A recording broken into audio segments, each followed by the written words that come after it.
আরে মামা কি অবস্থা? হ্যাঁ ভালো আছি। হঠাৎ এখানে উড়ুভাড়াতে আমরা ওই খালের পাশে হ্যাঁ। একটু জায়গা আছে, আচ্ছা, ওইখানে আচ্ছা। আমরা কৃষি করছি আর কি। আচ্ছা, শাক আচ্ছা। সবজি করছি, আবার ধান খেতে করছি। আচ্ছা আচ্ছা এগুলো দেখতে আসছি আর কি। আচ্ছা, আচ্ছা। আমি তো গাড়ি চালাই, হ্যাঁ। সবসময় আসতে পারি না। হ্যাঁ। এখন আজকে আসছি আচ্ছা। একটু ফ্রি সকালবেলা, আচ্ছা, আচ্ছা, এই আচ্ছা। কারণে আসছি। আমার লোকে কাজ করতে আছে রফিক।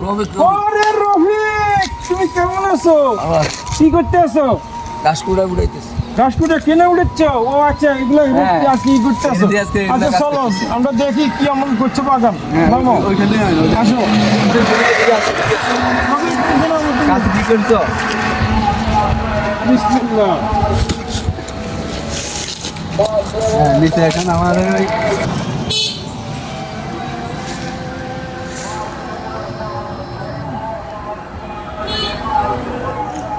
বয়সে আর না দোস্ত, চলেন ভিতরে কি কি ওকে, সবজি চলো, আছে আমি মাশাআল্লাহ, আপনাকে দেখাই। মাশাআল্লাহ, অনেক সুন্দর। আমি পেয়ে গেছি, সুন্দর সুন্দর। কি কি লাগারে দুন্দুল লাগাইছো?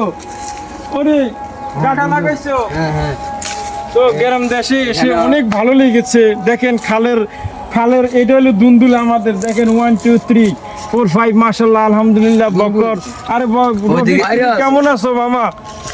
কি অবস্থা? এগুলো ভালো। ঠিকঠাক মতো করতেছো? তো সো গাইস, আমার কাছে সবচেয়ে ভালো লেগেছে দেখেন ডাঁটার শাক। খাল নিচে কিন্তু খাল আমাদের উলুপাড়াতে। এটা হলো ডাঁটার শাক। দেখেন দুন্দুলের চাষ ওইদিকে আর রাস্তার পাশে। বলতে ওইদিকে আছে, আরো ওইদিকে আছে। এদিকে দেখেন আপনি আরো